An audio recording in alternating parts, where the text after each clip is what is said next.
क्या आप जानते हैं, जीवन में सबसे बड़ा युद्ध तलवारों से नहीं होता। न ही यह युद्ध दुनिया के विरुद्ध है, बल्कि वह युद्ध हमारे भीतर ही होता है, विचारों का, इच्छाओं का, भावनाओं का।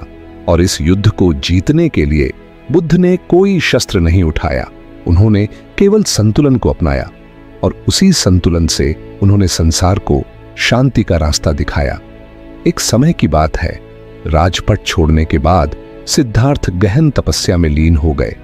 6 वर्षों तक उन्होंने अन्न त्यागा, शरीर को पीड़ा दी, काया को सूखा दिया और अंत में जब वे नदी किनारे अचेत होकर गिरे तो उन्हें एक सत्य का बोध हुआ। यह भी एक तरह की अतिशयता है। उन्होंने स्वयं से कहा, न तो विषयों में डूबना सत्य है और न ही शरीर को सताकर मुक्ति पाना। सत्य बीच का मार्ग है, सत्य संतुलन में है। यह था बुद्ध का पहला अनुभव, मध्यम मार्ग का।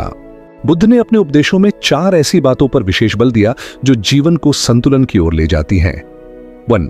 सम्यक दृष्टि, सत्य को जैसा है वैसा देखना। 2. सम्यक संकल्प, मन में पवित्र और शांत संकल्प रखना। 3. सम्यक वाणी, वह वाणी बोलना जो न काटे न दुख दे। 4. सम्यक कर्म, ऐसे कर्म जो न दूसरों को हानि पहुंचाएं न स्वयं को। उन्होंने कहा, अगर इन चारों को एक साथ साध लिया जाए तो जीवन में कोई भी असंतुलन टिक नहीं सकता। इन 4 स्तंभों को साधना बिल्कुल वैसा है जैसे तूफानी समुद्र में एक नाविक अपने पतवार से नाव को स्थिर रखता है। बुद्ध ने बताया कि यदि हम केवल बाहरी दुनिया को ठीक करने में लगे रहें तो संतुलन संभव नहीं। संतुलन भीतर की सच्चाई देखने से आता है। जब बुद्ध ने बोधि वृक्ष के नीचे ध्यान लगाया तो उनका लक्ष्य कोई चमत्कार नहीं था। वे केवल संपूर्ण संतुलन की खोज में थे। बाहर की ध्वनियां, भीतर की असंख्य इच्छाएं, पुराने संस्कार सब सामने आ रहे थे, पर उन्होंने न कुछ दबाया न कुछ पकड़ा। वे केवल देखते रहे, शांत, स्थिर, संतुलित। और जब भीतर की हर तरंग शांति में विलीन हो गई तब एक नई दृष्टि जागी। बुद्ध ने कहा, मैंने देखा जब मन शांत होता है तब जीवन स्पष्ट हो जाता है, और जब जीवन स्पष्ट होता है तब निर्णय स्वतः ही संतुलित हो जाते हैं। यही था ध्यान का रहस्य, देखना, समझना और फिर छोड़ देना।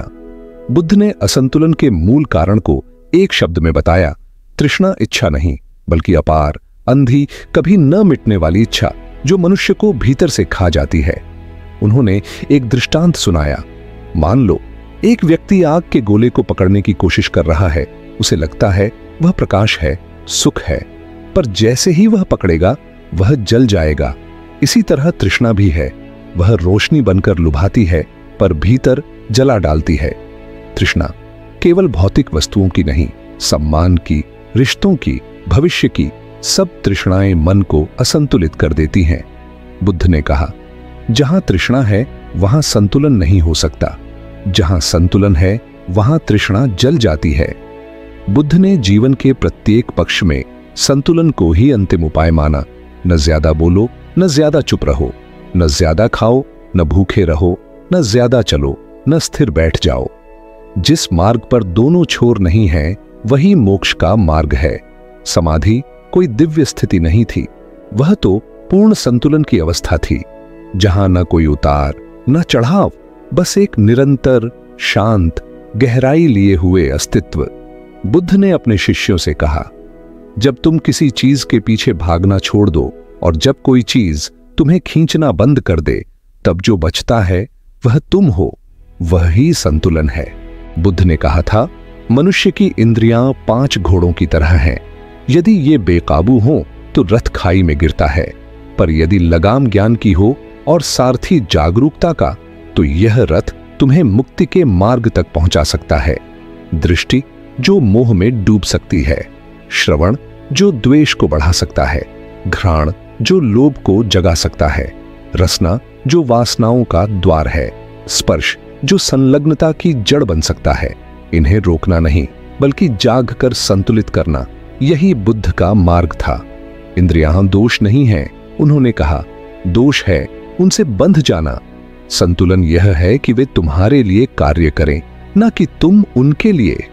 बुद्ध ने अपने हर प्रवचन में मन को प्रमुख विषय बनाया। क्योंकि वे जानते थे मन ही संसार है। उन्होंने एक बार कहा था, मन प्रशिक्षित हो तो वह तुम्हारा मित्र बनता है, और यदि वह बेकाबू हो तो वही सबसे बड़ा शत्रु है। एक बार एक शिष्य ने पूछा, भगवान, मेरा मन शांत नहीं होता, कभी इच्छा में डूबता है, कभी दुख में उलझ जाता है। बुद्ध मुस्कुराए और बोले, उससे मत लड़ो, बस उसे देखो। हर भावना, हर विचार आता है और चला जाता है। तुम केवल दृष्टा बनो। जो देखता है वह कभी असंतुलित नहीं होता। यही है मन का संतुलन। न पकड़ो, न भागो, केवल देखो। बुद्ध के अनुसार सच्चा धर्म वही है जो तुम्हें संतुलित बनाए। उन्होंने कहा, धर्म कोई रस्म नहीं है, न कोई चिन्ह या नाम। धर्म है जब तुम्हारे विचार, वाणी और कर्म तीनों में सामंजस्य हो। संतुलन धर्म का मूल है, क्योंकि जब कोई व्यक्ति संतुलित होता है तो वह न किसी को चोट देता है और न स्वयं को जलाता है। एक बार बुद्ध ने कहा, धर्म का पहला चरण है अपने भीतर के तूफान को शांत करना, क्योंकि जब भीतर शांति हो तभी तुम दूसरों को शांति दे सकते हो, और वही सच्चा धर्म है। जब एक साधक संतुलन की राह पर चलता है तो उसके जीवन में चमत्कार नहीं बल्कि शांति उतरती है। न कोई आकर्षण, न कोई घृणा, न कोई जल्दबाजी, न कोई जड़ता। वह बस होता है, पूर्ण रूप से, शांत रूप से, सजग रूप से। बुद्ध के शब्दों में, जब तुम बीच में हो, न अति में न न्यूनता में, तभी तुम होना सीखते हो, और जो होना सीख गया वही जीवन को जान गया। जब बुद्ध ने महापरिनिर्वाण को प्राप्त किया तो उन्होंने अपने अंतिम वाक्य में यही कहा था, अप दीपो भव, अपने दीपक स्वयं बनो। और यह दीपक कैसे बनेगा? संतुलन से, क्योंकि जो व्यक्ति संतुलन में है वह बाहरी दुनिया की परछाइयों से नहीं डरता, वह भीतर की रोशनी से चलता है। अंतिम सारांश, बुद्ध का संतुलित जीवन। सूत्र 1, इच्छाओं को नकारो नहीं, उन्हें देखो और छोड़ दो। दूसरी इंद्रियों को बांधो नहीं, उन्हें संतुलित रखो। तीसरा, मन से मत लड़ो, उसे समझो। चौथा, धर्म को पहनो नहीं, उसे जियो। पांचवा, ध्यान चमत्कार नहीं, जागरूकता है। छठा, जीवन कोई लक्ष्य नहीं, यह संतुलन की यात्रा है। सातवां, तुम तभी मुक्त हो सकते हो जब भीतर कुछ भी अति नहीं रह। अगर यह ज्ञान आपके हृदय को छू गया हो तो प्रेम और शांति फैलाने के लिए लाइक करें, सब्सक्राइब करें और हमारे साथ इस आध्यात्मिक यात्रा में जुड़े रहें।